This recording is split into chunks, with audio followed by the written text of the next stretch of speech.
So I'm Julie Gallagher, and I've been with Hy-Vee for probably about 9 years now, 8 to 9 years, some of it part-time, and then I became full-time dietitian. I've been at 2 stores in the area. I started out at Edgewood Road Hy-Vee in Cedar Rapids, Iowa, and was there probably around 3 years. And then I transferred as a full-time dietitian to Waterfront Hy-Vee, which is over by the old Kmart in Iowa City. And then about, it's going to be 3 years this October that the new store in the North Liberty area has been open. So kind of gives you an idea. So it's been close to 9 years that I've been with Hy-Vee. I do cover the Iowa City, Coralville area. So I have 5 stores that I cover. There's 3 in Iowa City and 2 in Coralville. So there's not in-store dietitians in those stores anymore. So I'm the sole person to go to. So if you ever have any questions, I usually am at the North Liberty store on Monday, Wednesday, and Friday. And it's Coralville too, but we all call it the North Liberty store. And then on Tuesday and Thursday, I'm at the other 4 stores. So it just depends. Marilyn, I'm not putting you guys under pressure. Marilyn or Frank, do you shop at a particular store? The Coralville Lantern Park. Lantern Park. Okay. So Stephanie Vanderbrake used to be there, and now she's a corporate dietitian that handles 4 stores in the Cedar Rapids area. Because we went to more corporate. We still do have a few in-store dietitians left, but Frank, where do you shop at? I shop in Coralville also because I just live east of there, about 9/10 of a mile. Okay. So I'm over there on Tuesday afternoons, just to give you an idea. So usually every week, unless something comes up, I'm usually in customer service will know if I'm there or not. I do have an office space there. The store director gives me the old dietitian office. So I can meet with you virtually or in person or on the phone. Some of the other stores, I don't have office space available. So just depends. But anyway, so I have a sports nutrition background. That's kind of my specialty. So I've worked in it for many years. Worked at the University of Nebraska and the University of Iowa, each about 6 years. And then I started with Hy-Vee. So I have just a varied background. I'm not going to bore you with the details, but I've been in sales. I've had a lot of different directions that I've gone. But I never thought I'd be a retail dietitian, but I do enjoy it. Hopefully by the end, when I show you some of our other services that we offer, you'll understand what in the heck a retail dietitian does, because we still get that question. So I enjoy it. I have a little bit more responsibility now, but I do enjoy that too. So today we're going to talk about any questions you have about anything I've said so far? Nope. Okay. So what I'll have you do is, I don't know if you guys are computer savvy enough to, I just think it's great that you've gotten on these calls. Some people just aren't computer savvy. So in this day and age, it's kind of necessary, but there's still a lot of people that don't do it. But if you do have a question, we have such a small group right now, feel free to ask the question during it. But if you want to wait till the end, that's fine too. So we can get some consistency. If you would like to give me your email, you can in the chat line, or I can get it from Amy. That way we can keep you updated on your email or phone number. We can keep you updated on upcoming events that happen in Hy-Vee world. So let's get started. Let's talk about digestive gut health. Is there anything else you had, Amy, that you want to preface? Nope. Okay. So we could, thank you very much. We can go a lot of different directions with digestive health, but I'm going to try to make it a little bit more simplified. I'm usually not a person that likes to have a lot of information on slides, but I did want to give you as much information as possible today. So if I need to slow down at any time, please let me know. Okay? Okay. Next one. I don't know if I can advance this or not. Not since I'm sharing it. If you had started sharing, you would be able to, but that's okay. Just let me know when you need me to. Okay. Just a second.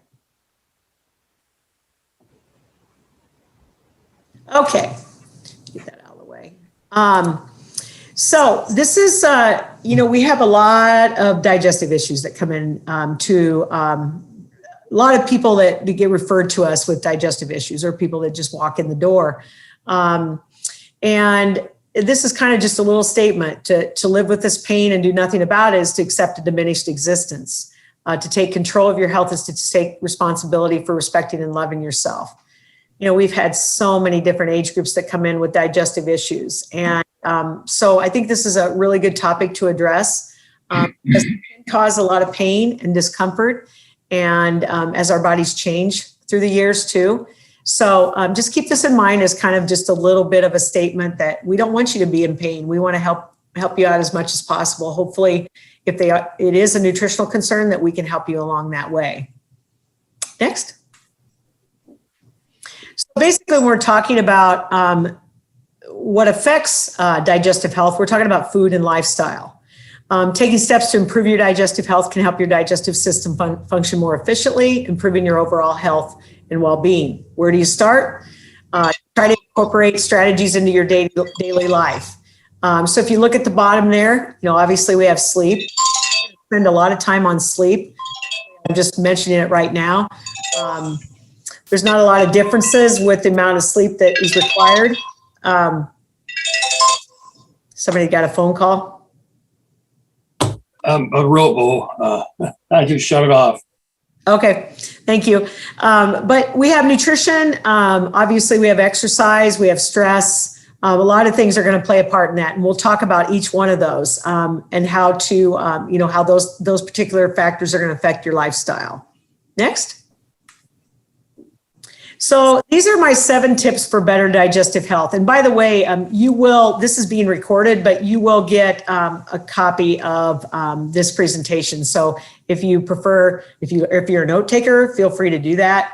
Otherwise, you'll get a copy of this. So eating a variety of nutrient-dense foods is really important. We're talking about people that have normal health, maybe don't have any digestive issues. I mean, we all sometimes have constipation, or maybe, maybe diarrhea, or other digestive issues, maybe pains in our gut from overeating, or gas, things like that. But I'm going to be talking about just how to keep yourself healthy and keep your gut healthy at the beginning. And then we'll talk about some of the things that are more specific. So consuming a high fiber diet is very important. Now, sometimes that can have a dual role. I mean, sometimes too much fiber can have an effect on our gut. So we'll talk about that. Incorporating probiotics and prebiotics in your diet. We hear so much about probiotics, but we don't really talk about prebiotics that much. And those are very important. Reducing our sugar consumption. And that's a general rule for most things we suggest. We have a lot of people that consume too much sugar in our diets, and that can affect our gut, obviously. Staying hydrated, exercising regularly, and managing stress.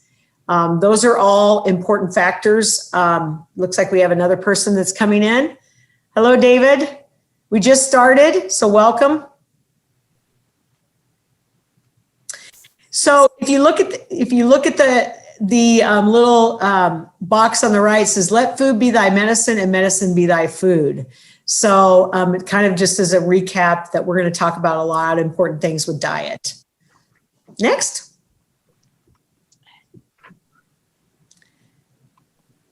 So these are some of the things that you hear from dietitians quite often, but they really are important for just in general, even before you might have digestive issues. These are important things that are going to help you hopefully avoid some of those digestive issues. These are 5 gut-friendly foods: whole grains, vegetables, fruits, lean protein, and dairy. And I'm sure all of you have heard about some of these things maybe causing digestive distress, and we'll talk about that. But as just a general rule, these are going to help keep your gut healthy. Next. So let's talk about whole grains. When we talk about refined carbohydrates, we're talking about white rice, white pasta, things like that, white bread. So Whole grains provide lots of fiber as well as added nutrients such as omega-3 fatty acids, which are the important fats that we need to get in our diet. So if you see on the label whole grains or whole wheat as the first ingredient in your bread or your pasta, those are obviously going to provide more fiber. And we're going to talk about fiber in a minute here. But as far as whole grains go, you want to try to choose more of those because they have more fiber and they keep you more regular. They also provide other added nutrients, such as the omega-3 fatty acids. So when your gut bacteria digest fiber or ferments it, so when you take whole grains in, they produce what they call short chain fatty acids. And that sounds kind of technical. Just remember they're omega-3 fatty acids. So when these molecules encourage proper functioning of the cell lining of your colon, where 70% of our immune cells live.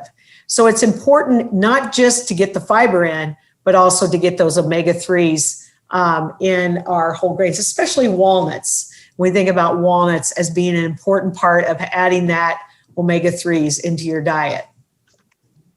Next. And vegetables. Vegetables are rich in fiber, which is an important, again, nutrient for digestion. Fiber stimulates the bowels to move the stools out of the body. There's two different types of fiber, and we'll talk about that in a minute. The skins of vegetables are often rich in fiber, and it's best to consume them whole. So sometimes if people have digestive issues, though, there's a certain kind of fiber that we'll want them not to have and maybe have them peel their apple because we don't want them to get as much fiber. There's two different kinds of fiber, and like I said, we'll go over those fibers in a minute. But if you're just on a regular eating plan, you want to eat the whole thing because the skin lots of times has a good source of fiber. Next. Fruits. Many fruits like apples, oranges, and bananas are rich in fiber, as I was just mentioning, vitamins and minerals, and these are all good for digestion. So if you're prone to gas and bloating, you may need to reduce your consumption of fructose, and fructose is the natural sugar that's in fruit. So normally the only time we bring this up is if there's a digestive issue or if somebody is a diabetic because they have to watch their total carbs, and fruits have that natural sugar in it. Fruits are very nutritious, but they still do contain that natural sugar. Sometimes that fructose can cause some gas and bloating. So berries and citrus fruits, such as oranges and grapefruits, the berries are going to have the lowest amount of that natural sugar in it. So if you're going to choose certain fruits that have lowest carbs or lowest sugar in it to cause that gas and bloating, you might want to choose berries and citrus fruits. Those are easier to tolerate and less likely to cause gas. Next.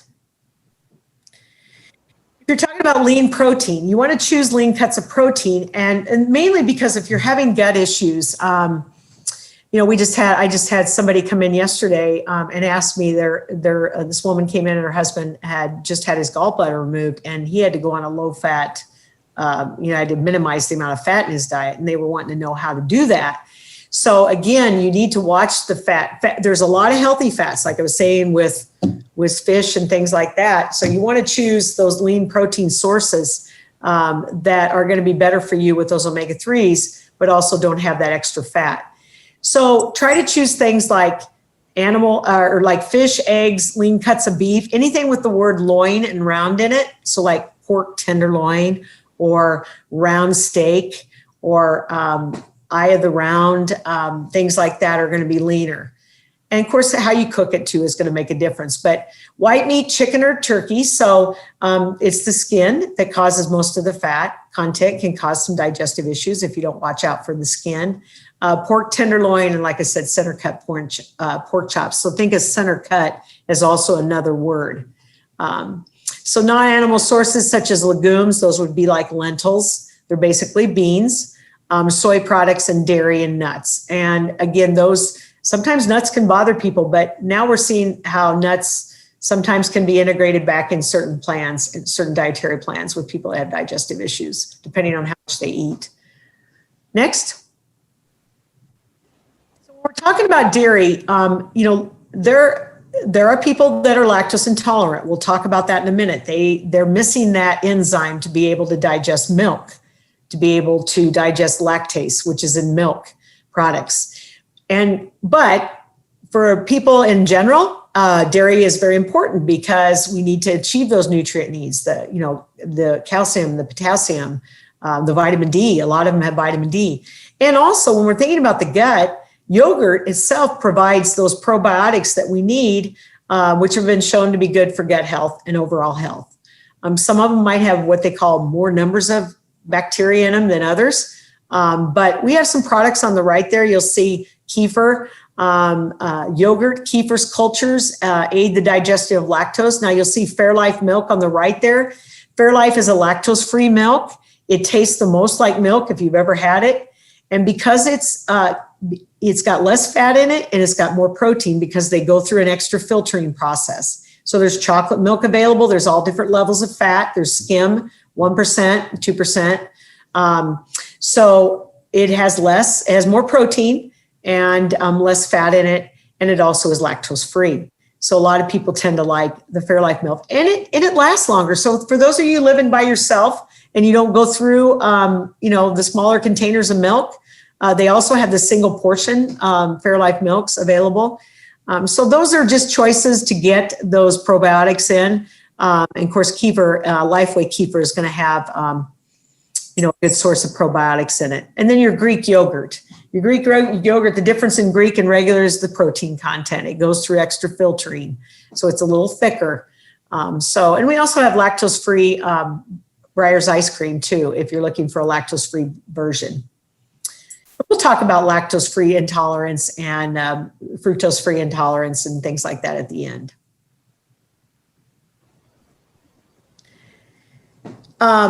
And I forgot to mention that sometimes when people are lactose-free, they can handle a little bit of yogurt. So there is some lactose-free yogurts, as I just showed you, available. Maybe go back one slide again, Amy, if you can go back. The lactose-free Yoplait, I didn't recognize that one. And we also have Kite Hill. There's some lactose-free, and you can sure contact me if you need some other choices for that.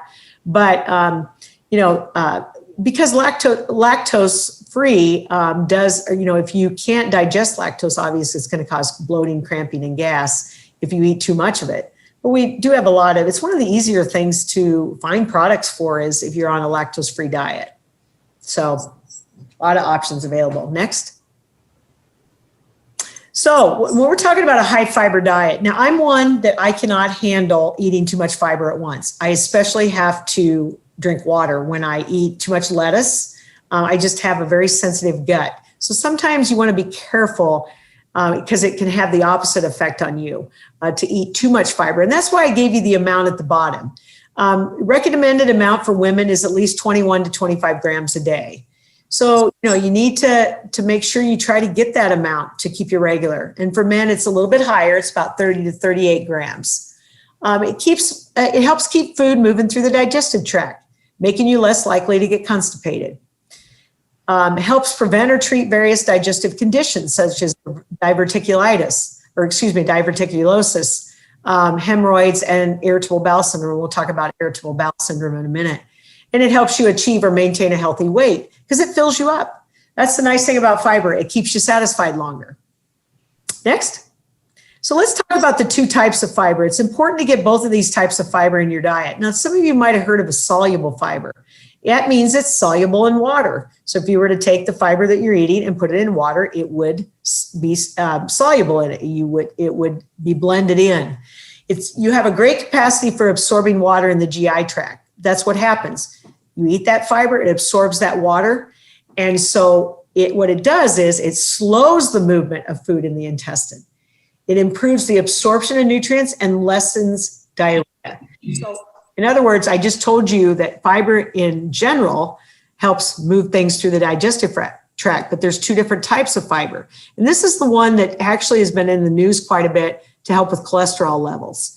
So what it does, like eating oatmeal every morning, they used to tell you eat oatmeal every morning to help with your cholesterol levels. So basically, this is the type of fiber that's going to help you absorb more nutrients and maybe slow the system down just a little bit so that you can absorb those nutrients and maybe not have diarrhea. So legumes such as dried beans, peas, and lentils. And I always suggest people rinse their beans before they eat them because of the gas that it can produce. But again, those are choices of soluble fiber. oat products such as oat bran and oatmeal. And then fruits such as apples, strawberries, and citrus fruits. And then barley are some choices for soluble fiber. Next. Then we have insoluble fiber. It's not soluble in water. So what do you think it's going to do? It's going to move through the digestive system rather quickly. So it draws water in the GI tract, but it doesn't really absorb the water, and then it helps move it quickly through the system. So it increases the bulk of your waste products, and it increases the time it takes you to get that stuff through your system. So wheat bran and wheat bran cereals, whole grain foods such as whole wheat bread, fruits and vegetables. So some of them you can get both from. So like an apple, the outside of it is the soluble, the inside of it is the insoluble. Does that make sense? So sometimes that's why fruits and vegetables are mentioned both in both. Next. Probiotics. How many in here, show of hands, take a probiotic? Okay. You probably eat foods that have probiotics in them, and we'll show you some of those foods, and that's fine. I have trouble taking pills every day. So, there's nothing wrong with taking a probiotic. If you need some help, you can contact your pharmacist or myself. We'll set you up with a good probiotic. Basically, what probiotics do is they have a positive relationship between your gut bacteria and emotional health. The same kind of healthy bacteria and yeast naturally present in your digestive tract. So through the years, you've been taking a lot of antibiotics, probably. Some of us more than others. We didn't know a lot about this many years ago. So that's why we've had more digestive issues, I think, is because so many people have taken so many antibiotics. Well, think of the word antibiotics. You're taking that bacteria out of the gut, and bacteria can be very positive in our gut. So you got to put it back in. So the same kind of healthy bacteria and yeast naturally present in your digestive tract, we need to put that back in there. They help keep the body healthy by combating the effects of a poor diet, antibiotics, and stress. And I always have to tell you about I had a 93-year-old man that came in, or I'm sorry, he was 90. He just turned 90 and they were having a birthday party for him, his family. And he was so worried because he had excess amount of diarrhea. And he'd been to specialists. He just had been through the gamut trying to help his situation. Here he couldn't even enjoy a piece of cake for his birthday and he was going to have a reaction to it. So I asked him just point blank, sometimes it's just asking the simple questions. Have you ever taken a probiotic? No, nobody had ever mentioned to him to take a probiotic. And do you know, and I'm not a doctor by any means, but do you know that improved his quality of life by just taking a probiotic?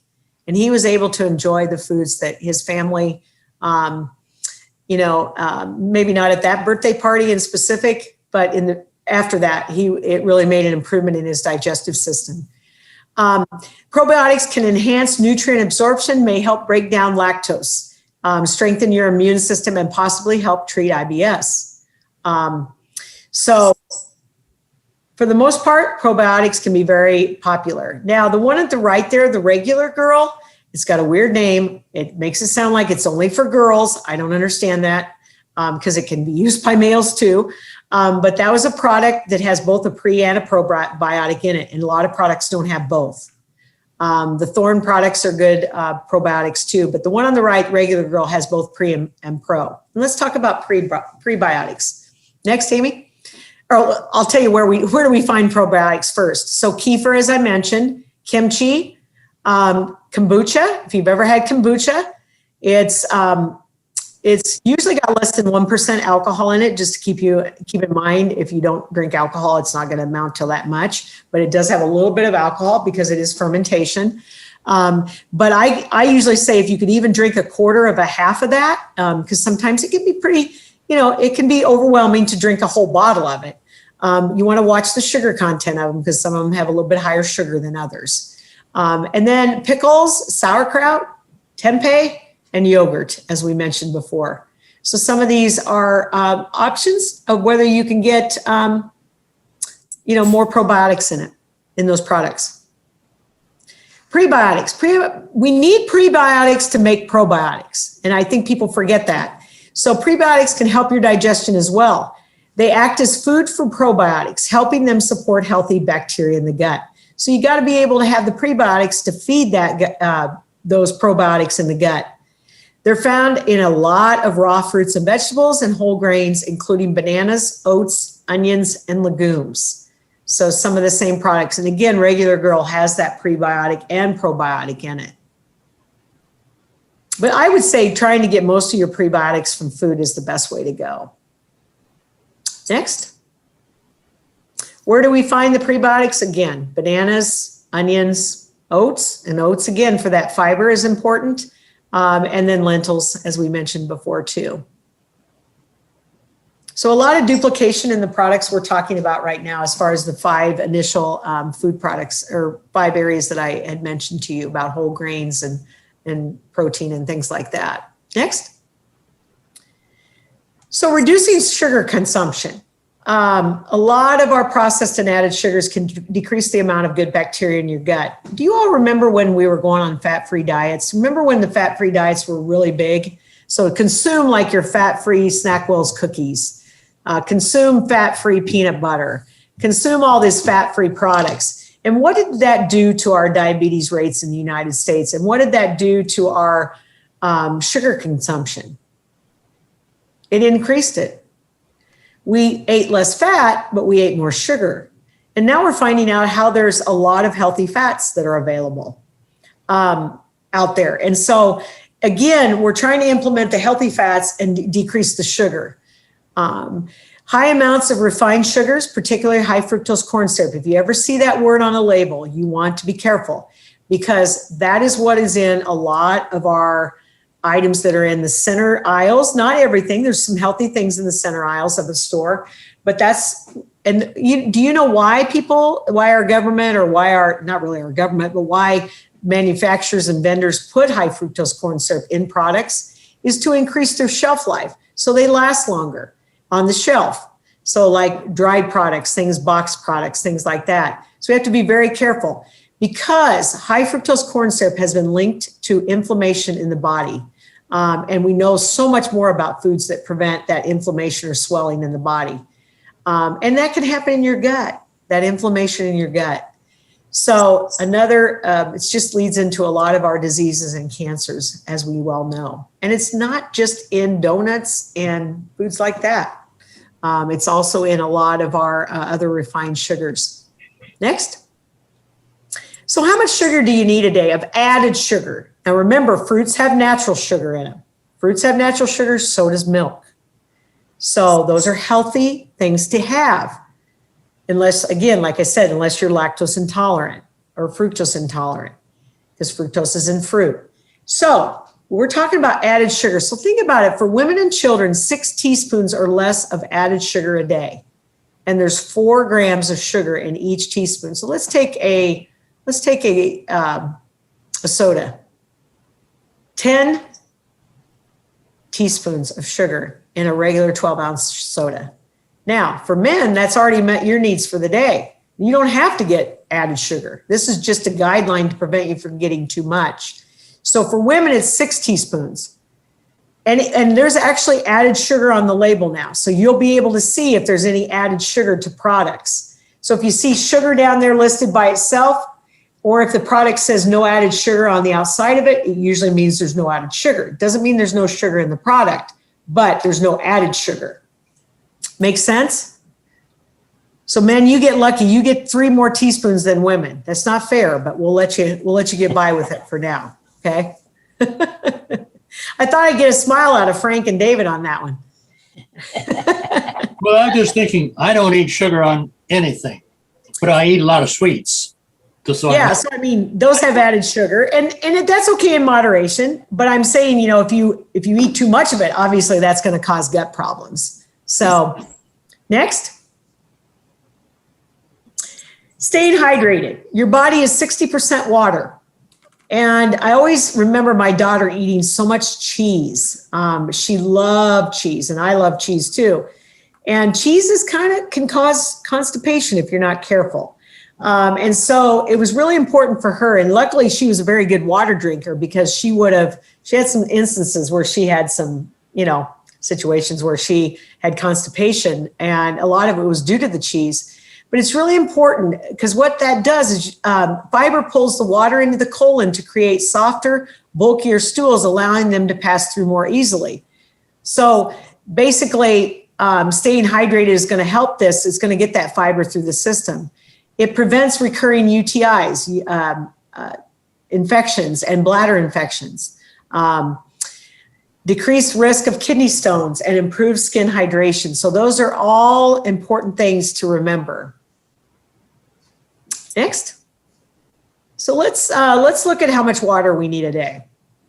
So everybody remember what you weigh and take half of it. And that's how much water is just a basic requirement for a day. That's not your exercise requirement on top of that, but it's just a basic, gives you a basic figure for that. So about a half an ounce. So if I weigh 140 pounds, I need 70 grams of protein, or I'm sorry, 70 ounces of water.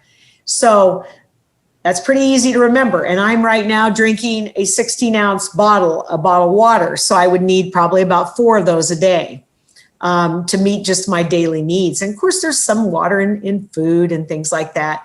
But again, if our body is, very high percentage of water, we need to make sure for gut health that we consume water. If you don't have a capacity, if you don't know if that's meeting your needs, you can also look at your urine if you don't have a capability of just remembering how many ounces you took in. You can look at your urine. So when you go to the bathroom, the top 2 colors of your urine would be a hydrated state. The middle colors are dehydrated. If it's a dark yellow or almost a gold, you have severe dehydration, and you need to be careful with that. There's lots of different things that you can choose to drink. Just be aware. So the hint one on the right is, so Marilyn had a question on coffee. And coffee, there's nothing wrong with coffee. It does have caffeine in it, so you do build up a tolerance with that. Sometimes coffee can cause a little bit of acid reflux, or just sometimes people do have some digestive issues that maybe you need to watch the amount of coffee. It can be a dehydrator too. So I always suggest to people, if they're going to drink coffee in the morning, to have water with it because, it just helps keep it so you don't get dehydrated. But yeah, there's a lot of positive things about coffee. Just watch the amount of sugar you put in, the amount of creamer and things like that. So other fluids count. Again, as I mentioned, just kind of watch the sugar content for some of these. So Gatorade and things like that, they all have electrolytes in them, which are important, but they're not an everyday beverage. You need to, use those more for when you're out in a hot, humid environment, or you're needing an extra carbohydrate. If you had a long-term exercise, if you were running or doing something for over an hour, you might need some of those carbs in there. But the noon there, if you see the little thing that says NUUN, those are almost like Alka-Seltzer tablets. They fizz when you put them in water. They're basically little carbonated things that give you a little bit extra potassium. But most of our bodies don't go in potassium deficiency unless you're not getting enough potassium in your body or in your diet. You can kick up the flavor. Like I said, sometimes putting a little Crystal Light, just be aware of some of these seltzer waters, some of these Crystal Light, things like that, they do have artificial sweeteners in them. And sometimes those can cause a little bit problem with your gut, like anything that has sorbitol, like sugar-free chewing gum, or, some of the beverages that have erythritol in them. The OL on them in the label, you'll see that sometimes those can bother your stomach a little bit. And just watch that sugar and content in the drink. So I always like when you can actually put fruits in water and add a little bit of, what I call infused water. Those are very healthy for you. Putting vegetables like cucumbers in your water to flavor it, or just drinking plain water.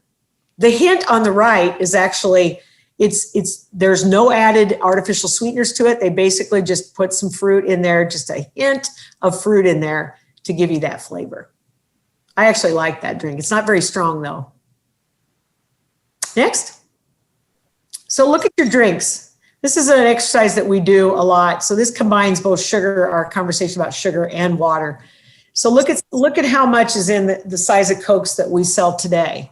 The 12 ounces on the left. Remember I said 10 teaspoons of sugar. Each one of those cubes amounts to 1 teaspoon of sugar. Now, there's nothing wrong with orange juice, but again, I would buy the unsweetened, or I'd buy the 50% less sugar if you're having digestive issues, and you want to, maybe control the amount that you're consuming, because there's a lot of other added nutrients. There's calcium in some of your orange juices and things like that. It's not that I'm saying you can't drink those. Be real careful of teas. A lot of them have a lot of sugar in them. I was at a baseball game one time, and I went and bought I wasn't even thinking, I bought tea. I thought it sounded good. Got back and it had 40 grams of sugar in it. It had 10 teaspoons of sugar in that bottle of tea. So next, exercising regularly. How many exercise? You guys go for walks? Awesome. Frank, do you do any exercise? David? You don't have to mute. A little bit. Well, with COVID, we had a lot of people that were staying inside, and then we had people that were exercising more because they were working at home and had more time to exercise. So it's just really important. It keeps the food moving through your digestive system. Same scenario with my daughter. Telling her when she was feeling constipated to drink more water and go out and exercise. It helps you maintain a healthy weight. It's good for your digestive health. It also sometimes relieves stress. So try to get at least 150 minutes per week. That's about 30 minutes a day of walking or doing yard work or whatever. Some of you probably do more exercise than you think you do. So that's just the American Heart Association's recommendation for exercise or for activity. I always say, just like planning your meals, work regular exercise into your appointment schedule. Make it a part of your day. Next. So different ways to get moving. I like the bike trainer on the left. I actually enjoy biking, and we didn't have good weather for a while. So with my bad hips and stuff, I'm not able to do certain things anymore. So I do enjoy biking. Biking is very healthy for me. Doing bands or swimming, whatever that activity might be. Next. Managing stress. You cannot believe how stress can have an impact on your gut health. We have college, I don't know how many college students that I've seen through the last couple of years. And you think about COVID, what COVID did to us as far as our stress levels, and whether we were going out for activity or not, and just the worry of everything. So too much stress or anxiety can cause your digestive system to go into overdrive, and it can actually make IBS or irritable bowel syndrome worse. It's actually one of the factors that we look at in addition to food. The effect that stress has on your gut depends on the length of time you're experiencing that stress. So if your short-term stress can cause you to lose your appetite and your digestion to slow down, your long-term stress can trigger GI issues like constipation, diarrhea, ingestion, or an upset stomach.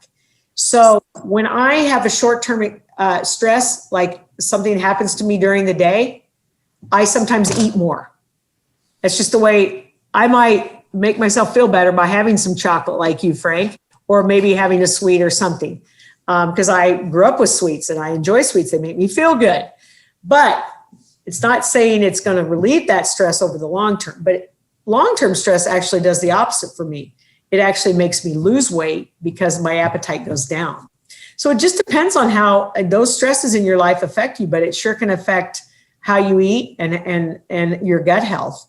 Find stress-reducing activities that you enjoy and practice them on a regular basis. It's very important to do that. Next. So let's talk about magnesium. How many in here actually take a magnesium supplement? I do. And I'm not a big pill taker, and I forget to take pills. If there's two supplements that I think are really important for our age group is magnesium, and even for younger people. We know so much more about magnesium and vitamin D. We don't get a lot of vitamin D from the sun, especially during the winter months. It's really important that these two ingredients work together in so many ways. It's the fourth abundant mineral in the body. And the reason I bring it up is it may decrease the levels of stress within the body. It plays a critical role in brain function. Low levels can have an increased risk of depression, and it aids in muscle cramps. And actually, I have a neighbor down the street that just, he's about 75 years old. His appetite went way down. They got really concerned that he wasn't eating as much food. His wife's a great cook. And he would eat a bigger meal, and which, we tend to eat a little bit less sometimes as we get older.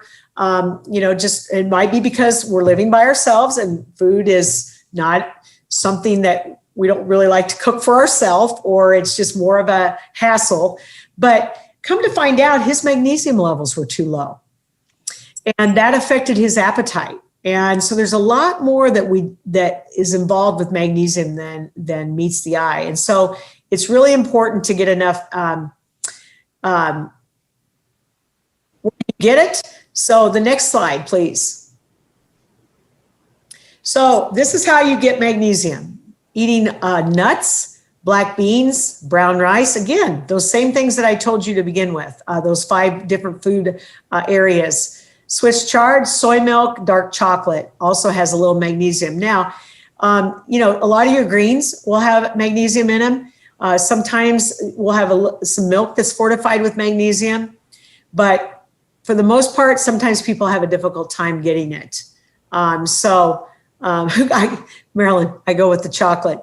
And actually, dark chocolate has a lot of other benefits too. Again, it's about the portions.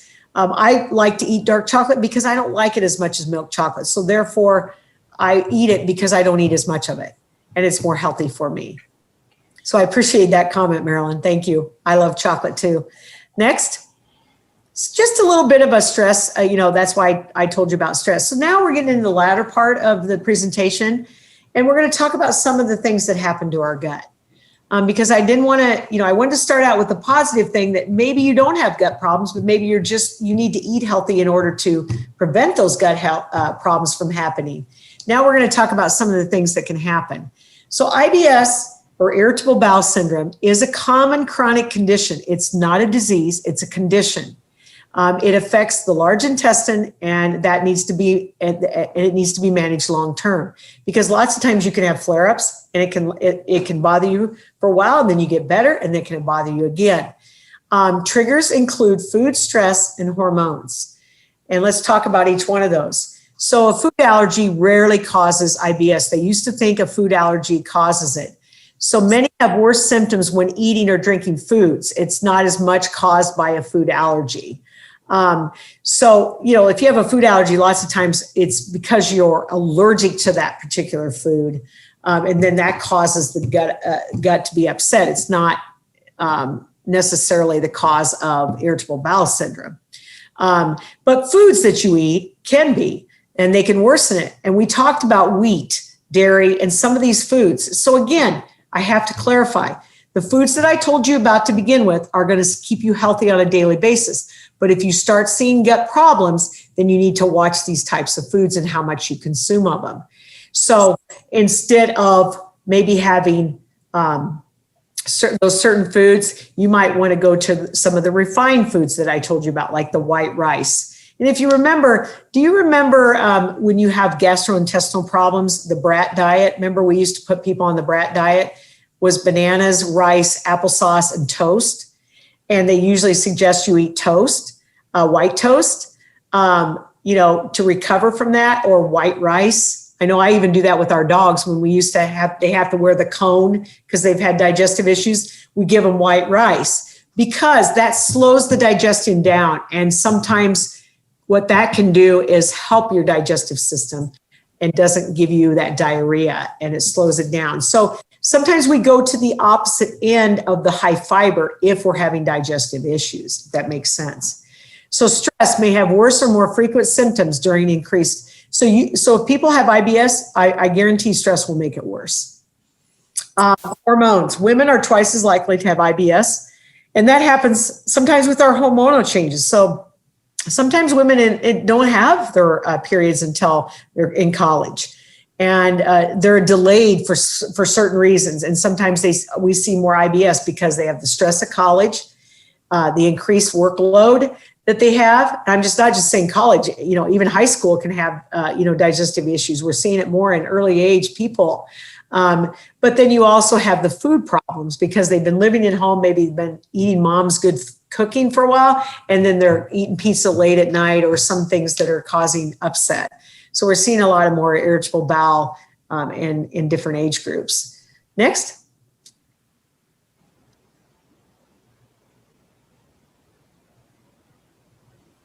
Amy, next.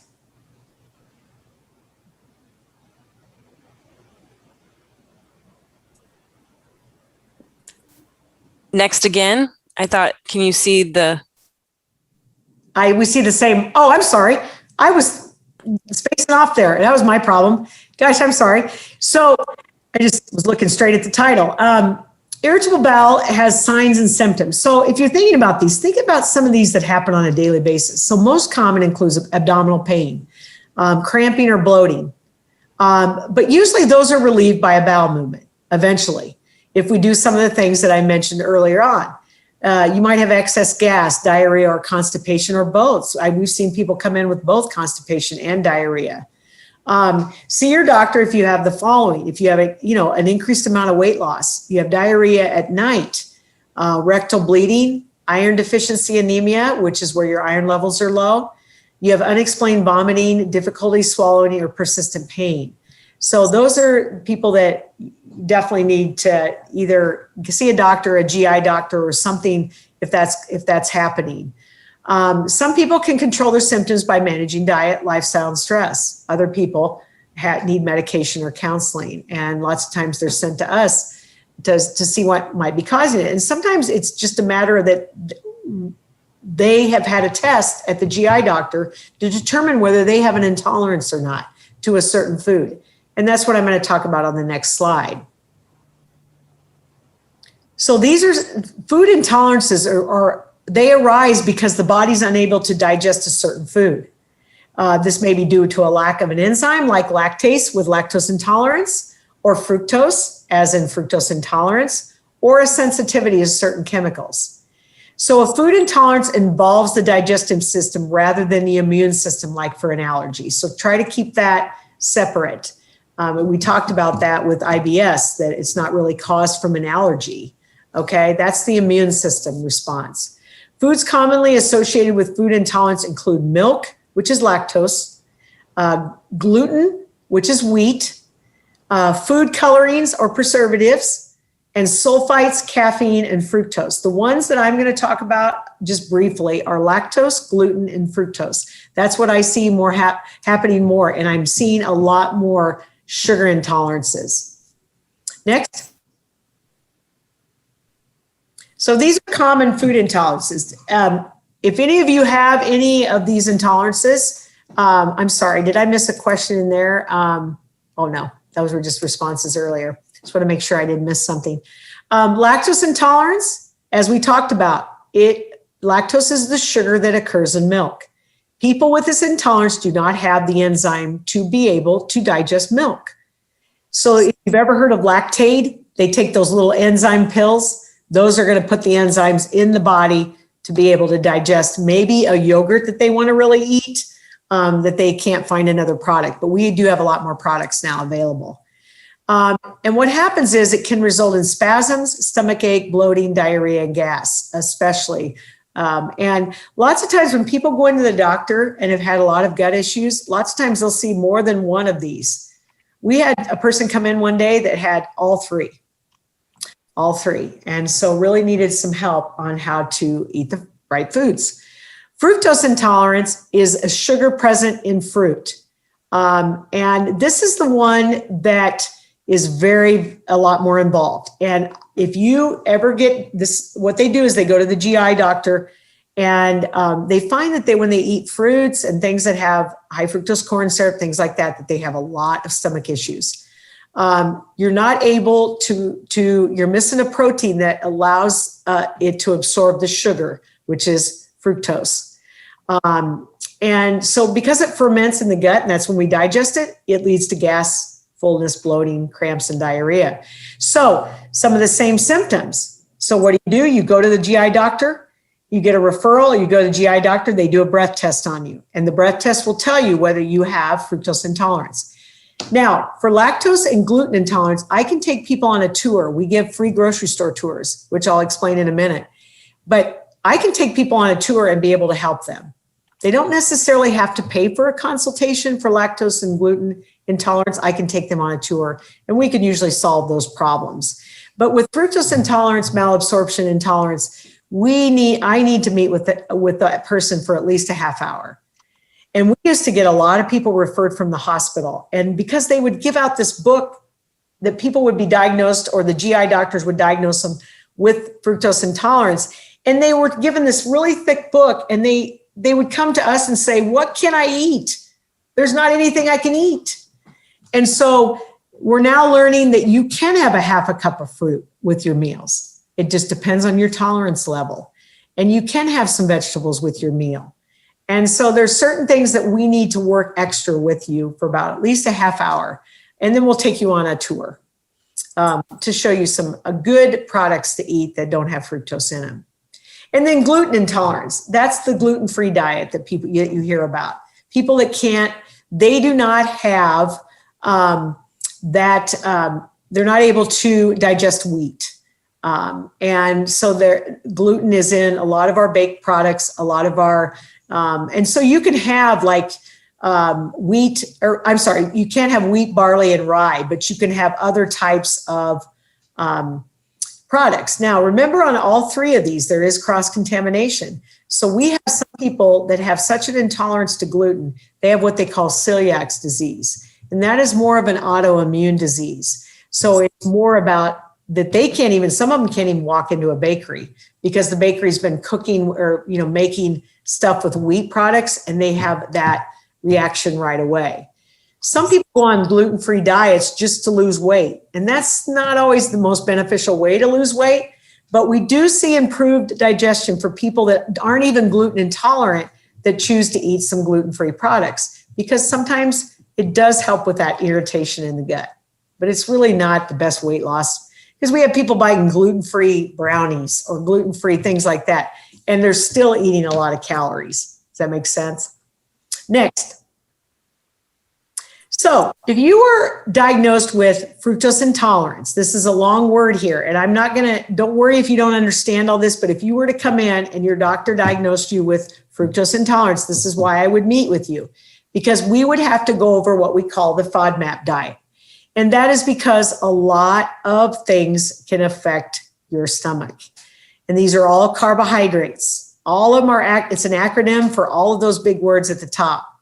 Those are all short chain carbohydrates, and they're broken down into sugars that are poorly absorbed. So that's why you have that irritable bowel syndrome, and that's why you have problems.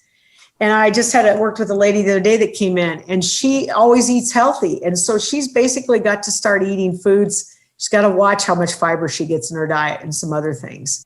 So it's really, we have a FODMAP tour that we take people through the store with, because it is a lot more specific. Next.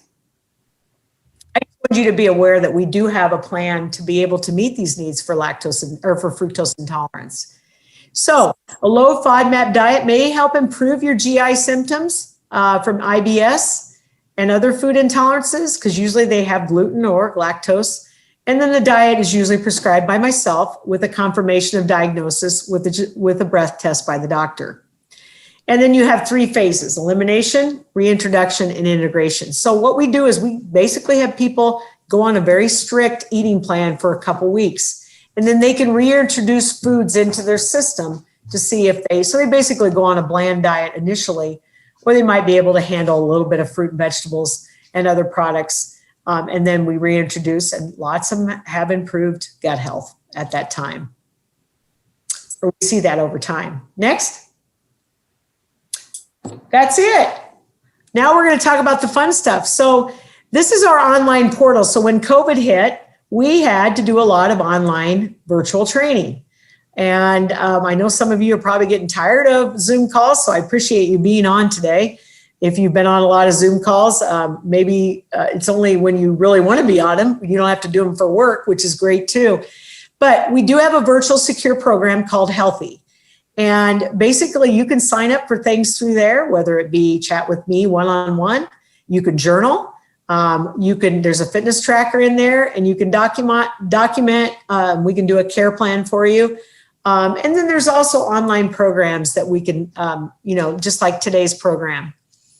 We have a lot of different things available. Next, and I'll tell you a little bit about those. So our June theme, we have a theme every month, and this is called Meals and Minutes. So some of you that cook on your own, this is getting off our digestive health, but I want to do a little promo for our services. So we have nutrition store tours. These are free, whether you can either do them virtually with us or you can come to the store if you have a particular store, and you can schedule a time that I can take you through the store. We have a dinner in 20 minutes cooking class that you can sign up for, or we have a weekly meal prep in 30 minutes class. So you go to Hy-Vee.com, the bottom browser, /health, and then you just hit dietitian services, and it'll take you through it, and you'll be able to get the link and sign up for any of these. Every month we have a dietitian pick, and this one happens to be the Egg Life wraps, and these wraps have lower carbs in them. They're great for like morning, if you're making a morning omelet or something, or like eggs and bacon in a wrap. They're just a little bit healthier for you, have a little bit more protein in them. So we usually have a dietitian pick that we come up with. Next. Here's some of our tours that we do. I'm going to be giving a tour in next month on eating better on a budget. So some of you that are trying to eat better, I know, Marilyn, we talked about some of the things that, we do for, eating for one, things like that. We talked about some of the things with, when you're buying things, you can't just buy, used to be you couldn't buy like 1 or 2 muffins. You had to buy 4 muffins and then they would go to waste. So I might give you suggestions on how to buy things more on a budget, or how to not have so much waste. And we also have our main ones every month. We do offer these. We do offer the general wellness, the diabetes, the heart health, and those top 3 we offer 4 times a month, unless it's a theme, and we might offer it 8 times a month virtually. And we also have a food and fitness. Some people don't like to eat animal-based products, so we have a plant-based eating. We have the top 8 food allergies. If you wanted a tour on that, gluten-free. And also the one that's not there that we do offer that's not listed is the FODMAP that I just told you about. And we just added that one. Next. These are some of our additional services. So if you were concerned about your gut health and you wanted to just call me on the phone, you could call the store. You could do a discovery session. You could set it up through Healthy, or you could call me at the store. And I'll give you my contact information, or you'll have that. So you can get a hold of me, and we'll do a 30-minute discovery session just to see what your needs are and maybe how I can help you. There's no charge for that. We do have a menu program now. So we have actually made 12 weeks of menus. We're going to do them for families now coming up. The first ones we did for 12 weeks serve 1 or 2 people. But we're going to start developing menus for families. And these are at different calorie levels. So they're healthy. Plus, if someone's trying to lose weight, they can watch their calorie level too. And there's some great menus. We give you the shopping list that you can go shop in the store with. We give you substitutions. If you don't like some of our foods, you can substitute it for something else. We have our Begin program, which is our lifestyle and weight management program. That's either a 7 or 10 week program. And that's a fee-based program, and so is our Healthy Habits menu program. So if you were to buy into that, that is $99 for 4 weeks of that Healthy Habits. And that's pretty reasonable when you think about it. Individual nutrition counseling, I'm available for that. The community presentations that we're doing today, and our health screenings. If you were to walk in and want your cholesterol taken, we do charge $45 to do it. If you don't do it, your doctor, and you want to just walk in and have your blood pressure, your cholesterol, your body fat percentage, or to have your fats, your triglycerides and all your blood cholesterol readings taken, I can do that. Those would have to be scheduled ahead of time though. Next. Oh, there's our Healthy Habits program. So again, I kind of already explained what those involve. So we do have 3 meals and 2 snacks every day. You don't have to eat everything on that menu, but it is a nice menu program to follow. So that's it for today. So I hope I haven't kept you over too much. We're right at an hour. I do have a question. Drinking enough water so my kids and texts, et cetera, say they, okay, I'm sorry. Let me read the whole thing here. Okay, so thank you. And that's a great comment. I'm not the best water drinker. I'll admit it to you guys. If I don't have my water in usually a container that has a straw on it, then I will not drink enough water during the day. And I'm in an office, so I'm able in retail to have my water accessible to me. You have to really put it in a container that you're going to remember to do that. And also to carry a water bottle with you or carry whatever container is going to help you drink more water. Because sometimes if I only have like just my bottled water, I'll drink that. And then it's like, oh, I got to go buy another one. But if I can go to the food service area and fill up my water bottle, then I know I'm going to drink more of it. Some athletes will actually fill a huge water container and know that they have to drink that much water. Another thing, if you exercise, if you can weigh yourself before and after activity, lots of times what you lose is what you're losing in activity.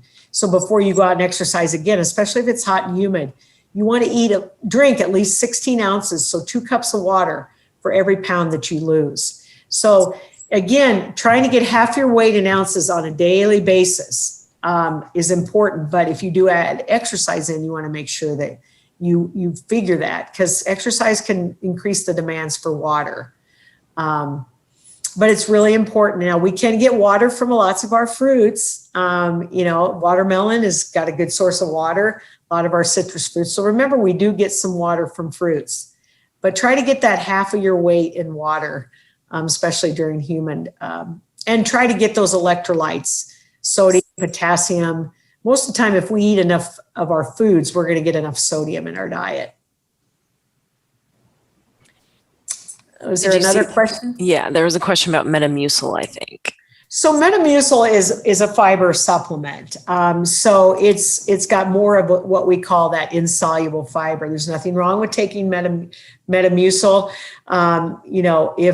If you you want to drink water while you're taking that, because it's going to help with that. Sometimes you want to kind of keep track of what your fiber intake is before you take that. But if you're just taking it infrequently, just to help keep you regular, there's nothing wrong with that. If you have any questions, any more additional questions about how you're reacting to it, either stop by and talk to me or talk to your pharmacist about it.